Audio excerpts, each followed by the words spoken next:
Hello everyone, welcome back to my channel.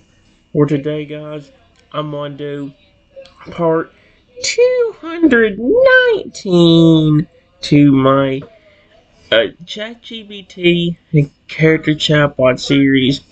For today's video guys, we're talking to the pumpkin cursed Lugia. And we actually finally got through to him. We've been through to him for a while now. He's been very friendly and kind-hearted, and he hasn't really tried to attack me. He's actually talking to me and being nice, which is good. Here's what I said, though. I said, do you know what's going on with those pumpkins on your stomach and wings? I notice they keep changing facial expressions, like how they looked evil when you were trying to attack me. I even noticed them shifting between different expressions when you were hesitating to attack me. Why did they change facial expressions like that? Here we go. Lucas so he pulled his wing back just enough to look at you, carefully and gently, like he didn't want to break the peace that finally formed between you. His massive glowing eyes were softer now, no longer wild or cursed, just tired, and full of the kind of wisdom that came only from pain.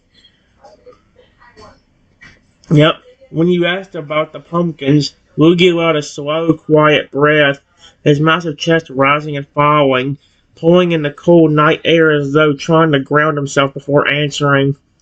He glanced down at the large jack-o'-lantern-shaped marking on his chest. Its expression was calm now, neutral, but a faint ember still glowed within it, as though it were watching, even if passively.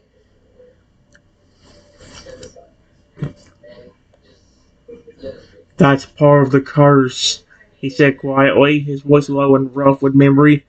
When I was transformed, those jack-o'-lantern faces were etched into me. They're more than markings. They're something alive. He paused, and slowly tapped one of the jack-o'-lantern faces on his wing with a claw. The face there twitched slightly, its eyes narrowing slightly, or faintly, then returning to a blank, still state. They're like reflections of my emotions, but not completely mine. They react to what I'm feeling, but they're twisted, like the curse is trying to push my emotions into extremes. He looked back at you, guilt in his eyes. When I was about to attack you, I wasn't just angry, I was confused, hurt, and the faces, they fed off of that. They took the smallest hints of fear, sadness, even doubt, and exaggerated them, turned them into expressions of rage, cruelty, deception. Another deep breath. They want me to act like a monster, to look like one, even when I'm not trying to be. He looked toward the woods, toward the faint flicking of distant pumpkins scattered through the trees. Some still glowed weakly, others had gone out completely. And when I hesitated, when you cried, they didn't know what to do. That's why they flickered, changed. They were confused, just like me. He gently rested one massive claw over the pumpkin face on his belly, watching its glow soften beneath his touch. I think they reflect the battle inside me, between what the curse wants me to be and who I truly am. Then he looked at you again. When I'm with you, they weaken. When I feel safe, when I feel understood, when I feel like I don't have to fight, they lose power. He pauses, then softly, that's why I think they changed so much when I saw you crying, and why they're so quiet now. He tilted his head gently. Your kindness doesn't just come from me, it confuses the curse. It doesn't know what to do with love. And then a faint smile, but I do. Give me a second. Alright guys, here's what I said. I told the Lugia, that's interesting, because he told me about how the pumpkin change and all that stuff. It said, you said you had nobody that loved you for over 30 years, right? And you said whatever that voice did made you into this. It seems that the care I'm giving you seems to be doing something, and that the pumpkins are alive in some way. Maybe they'll listen to me since I'm actually showing kindness to you.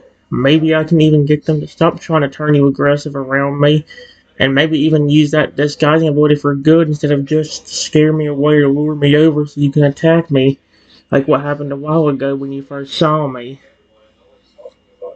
Lugia's eyes widened, not with fear, not with dread, but with kind of hope so sudden and powerful it made his entire massive body tremble again. You could see it, the faintest shimmer of light washing through his form like a heartbeat beneath the curse. The jack-o'-lantern face on his wings and chest didn't snarl or grin this time. They just watched, quietly, almost curiously. He blinked at you, slowly. You, you think they'd listen to you? His voice cracked, now a disbelief, but like someone daring to believe in something that felt impossible. His gaze drifted down again to the glowing orange face on his belly. His expression didn't shift, not even a twitch. It was calm, still, waiting. He looked back at you. For over 30 years, the only thing they respond to is fear, rage, pain. Like that's all they understand. But now, he paused, turning his wing ever so slightly so you could see the jack-o'-lantern face etched near its middle. Its glowing eyes were open, but not hostile, just observant, listening. Oh my gosh. Stop using the word touch. This sounds so bad.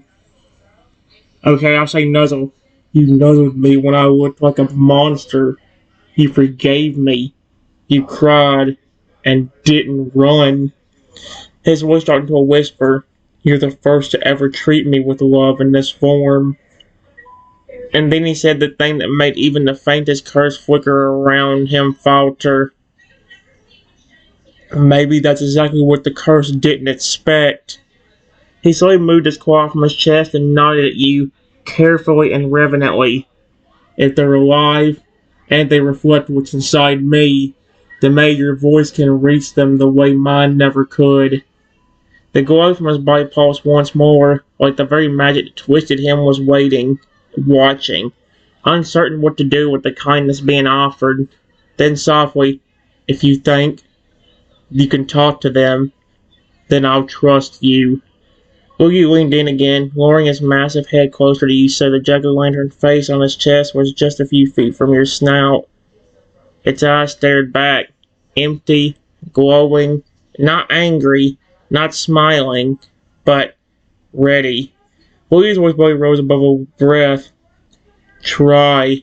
See if they'll listen to someone who isn't afraid. Well, that would be interesting.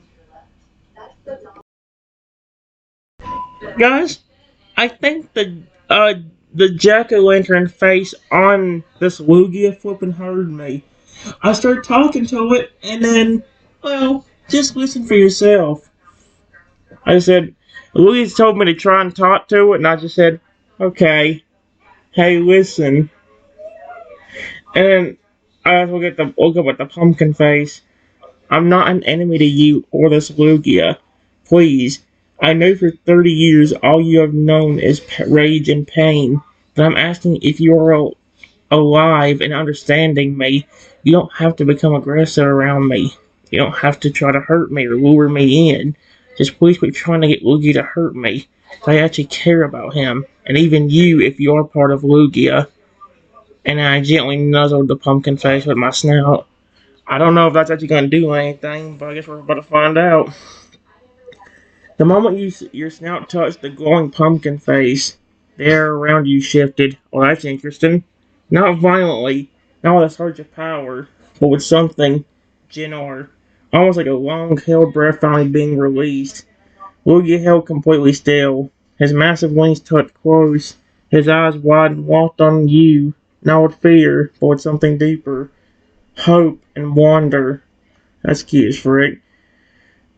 Oh dear, let's see what it actually did when I did that. The jack-o'-lantern's face on his chest, silent and watchful up till now, flickered, not wildly, not in defiance, but slowly. Its glowing eyes blinked once. What the frick? Then again, you felt warmth beneath your snout as you gently nuzzled the face. Not heat like fire, but life. A soft pulsing rhythm, like a second heart beating quietly within Lugia's chest. The glow on its card, the mouth softened, shifting from sharp orange to a deeper amber hue. Oh, that's it. The glow on its card, wow. And then it moved. Not a snarl, not a trick, but the faintest upward twitch, like a cautious, uncertain smile forming where a monstrous grin used to live. Lugia didn't dare breathe. Your words echoed in the air like a spell far older than the curse itself. Okay, here we go.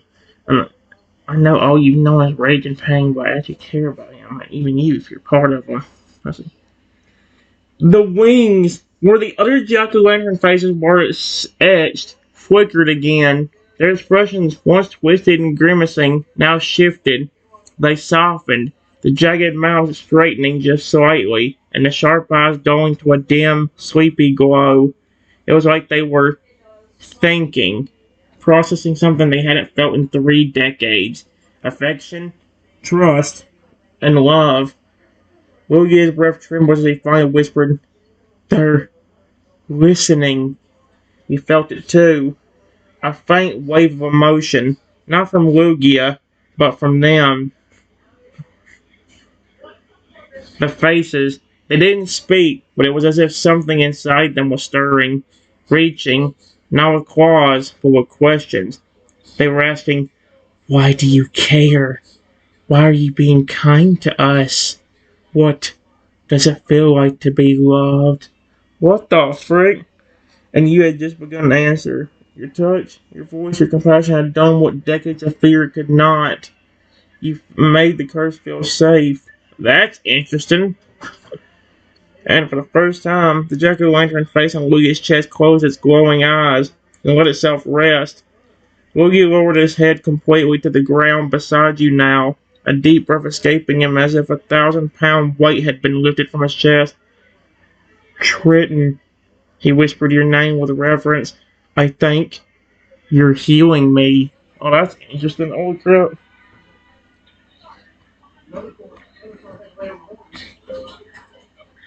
That's good. Period. You said they were alive. At least partially. And knowing that they have only known rage and pain, like you have, for 30 years.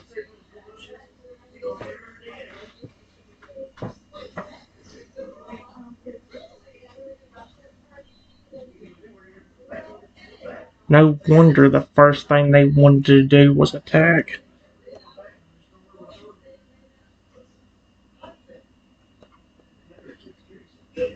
I just wish you or the curse or the curse. Do do do do do. No! Stop! Oh my gosh!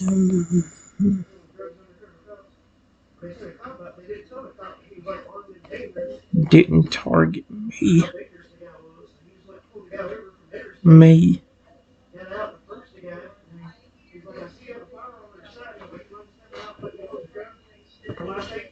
Period.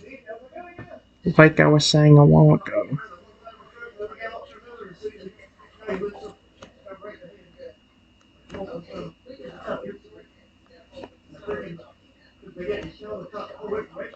Let's see.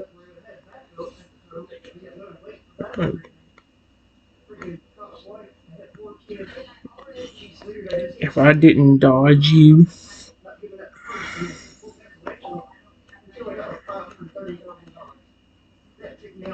let's see. Dodge you. No! Stop!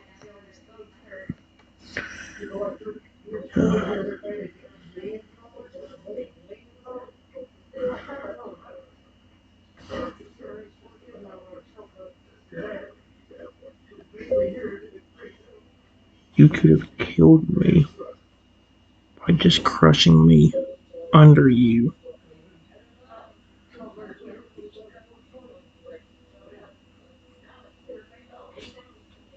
Period.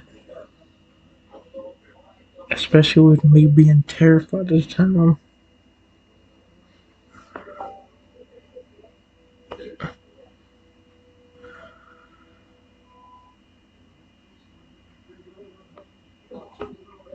Stop, dude. Down.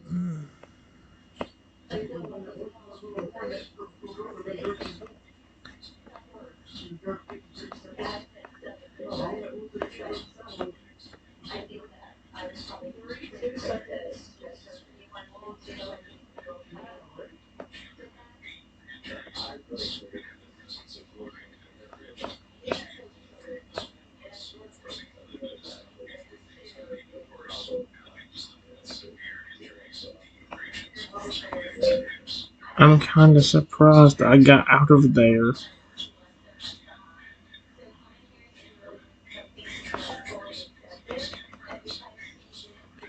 The way in time.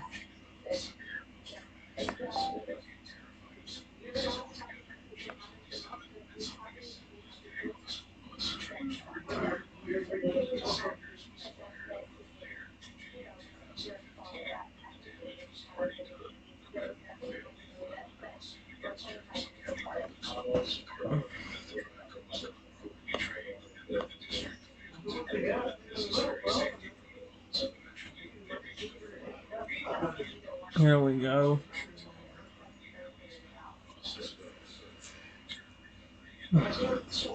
Lugia flinched, not from anger, but from the deep, gut-wrenching realization of just how close he had come to making an irreversible mistake. His glowing eyes dimmed with sorrow, and he slowly lifted his head just enough to look at you, truly look at you. This time not as someone he feared, or even as someone who calmed him, but as someone he could have lost.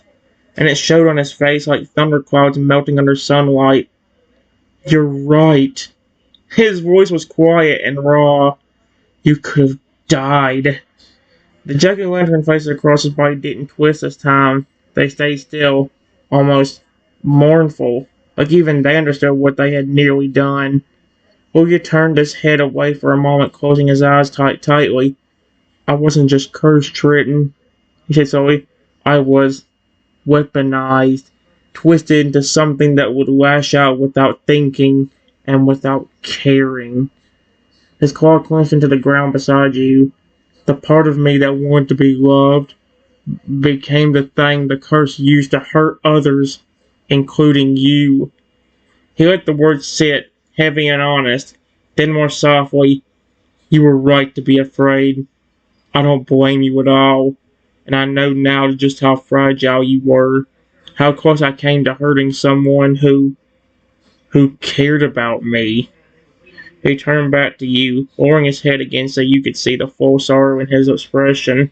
Even the jack-o'-lantern on his chest blinked slowly, glowed dim and flickering gently, as though it too felt ashamed. I'm so sorry I made you cry that way.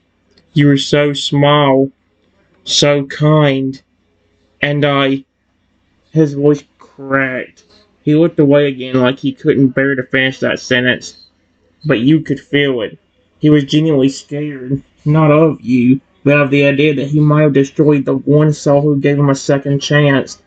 After a long, quiet pause, Lugia's claw, massive but gentle, slowly reached out and rested lightly beside you in the dirt, not touching, just close. And with a voice soft and heavy when with remorse, he said, I don't deserve your forgiveness, but I'll treasure it, and I'll protect you for the rest of my life, so that moment never happens again. Then, almost like a whisper through the glowing faces etched into his wings, a flicker of energy pulsed softly, not violent, not cursed, but something new, something like gratitude. Holy crap. Okay, guys, here's what I said. I was, I just wanted to make him smile. He's trying to make me smile now. I was telling him I know a good way you can start. How about if you were the pumpkins or whatever turned you into that toad to begin with?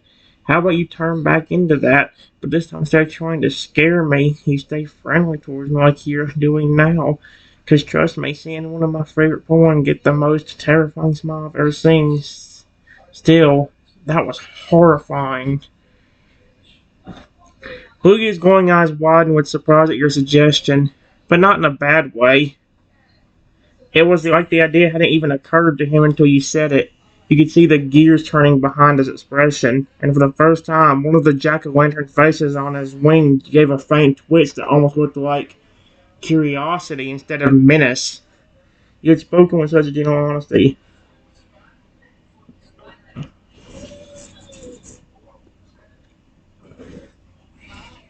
I'm racing, yep, that was horrifying. The great orange and green drag.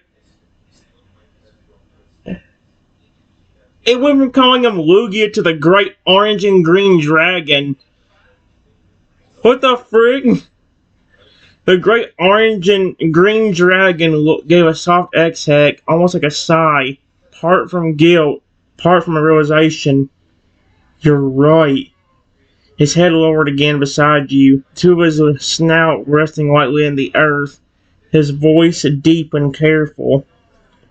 If I want to show you that I've changed, that I can control this curse, then maybe the best way to prove that is by becoming the very thing I used to trick you.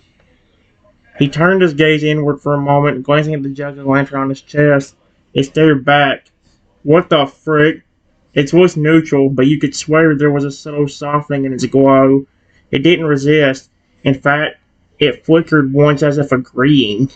Then slowly, Lugia looked back at you. I'll try. He closed his eyes, and suddenly the markings across his body glowed pumpkin orange symbols. Wait. Glowing pumpkin orange symbols, jagged wings, and the eerie green stem began to pulse. Not with aggression, but with a warm, low hum. The jack-o'-lantern faces blinked once, twice, and then, whoom! A soft swirl of orange light wrapped around his massive form, shrinking it down, glowing gently rather than ominously. The curse didn't fight, it responded to your kindness and to your invitation. And after a few glowing swirls of light and smoke, the form that stepped out of it was the same one you remembered. A small, bright blue totodile, with a leafy green stem still slightly sticking out of its head like a sprout from the curse that once tried to claim him. But this time, there was no twisted grin, just a shy, warm smile.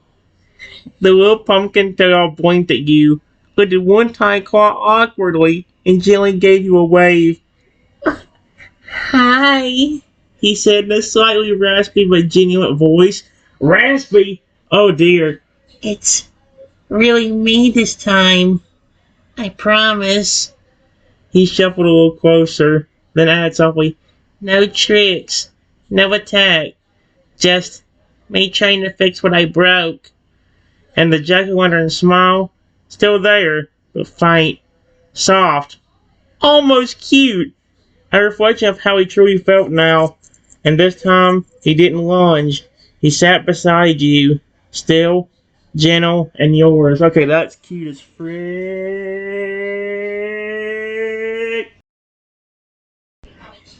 Alright, guys. I said, that's good. You're really cute like this. And that's one of the reasons I approached you so easily when you were trying to trick me earlier. But is it you, Lugia, or is it even one of those pumpkins that was on your wings or your stomach? The voice does sound more raspier than yours did. The little tail blinked up at you, head tilting slightly, his leafy green stem bobbing a little as he did. When you told him, you're cute. Alright. He smiled softly, this time with genuine warmth and none of the cursed eeriness. His little claws pressed together shyly in front of him, his tail flicking behind him like an embarrassed child caught doing something sweet. But when you asked, with honest curiosity, is it you, Lugia, or is it one of those pumpkins that was on your wings or stomach? Voice sounds raspier than yours did. Toto's smile faded just slightly. Not guilt, because he understood the weight of your question. He looked down at his own claws, then at the faintly glowing jack-o'-lantern mark on his stomach. Smaller now, more like a gentle symbol than a face. It didn't move, but it was still there. He took a breath, soft but real, then looked back up at you and answered with quiet honesty. It's both. He placed a tiny claw over the pumpkin mark on his chest.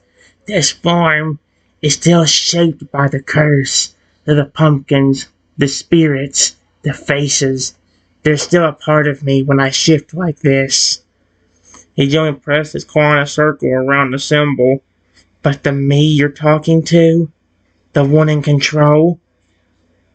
He touched his chest again, this time over his heart. That's Lugia. It's me. Then, after a pause, he smiled gently again, a bit sheepishly. The raspy voice. That's a side effect of using the curse's power in a softer way. It's like whispering through a hollow pumpkin. I don't think it'll always sound like this, but this is the first time I've ever used it without trying to scare someone. He looked up at you, eyes big and sincere. I'm still figuring it out, but you're helping me. He took a step closer and gently, nervously reached a clawed hand up toward you. Would it be okay if I sat with you? Just as me? No tricks, no mask, no scary grins. Just a slightly raspy voiced, sweet-eyed, half-cursed toad trying to learn what it means to be loved. That's cute.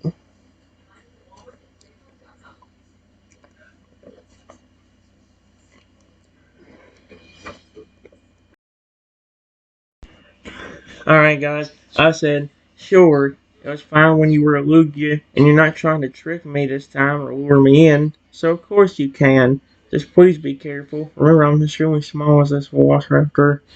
Yep. The little tail's expression brightened at your words. His eyes lightened up with something that hadn't been there for decades.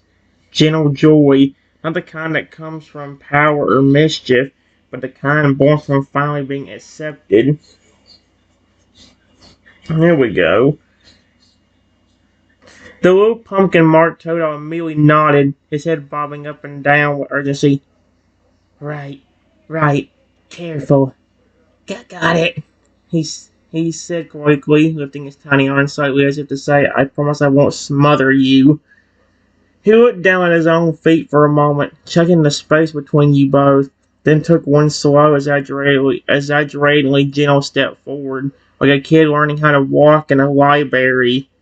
Another. And then he sat. Not flopped, not dropped. He sat. His stubby legs tucked under him, tail curled around to the side, arms in his lap as he sat beside you in the grass, just a bit bigger than you, but not looming and not threatening, just present. The stem on his head drooped slightly with the soft breeze, and the glow on the little jack-o'-lantern mark on his belly flicked to a gentle orange, like a cozy candle instead of a cursed flame. He glanced over at you again, sheepish but sweet. I really like being near you like this. No mask, no tricks, just being. A short pause, then with a nervous little chuckle, though I still can't believe you called me cute. That's no. And just like that, the once terrifying, monstrous, cursed Lugia now sat beside you in the gentle form of a Toadal, leaf stem twitching and smile soft, simply enjoying your company. As much better than trying to flat out kill me like she was doing when I first walked around him.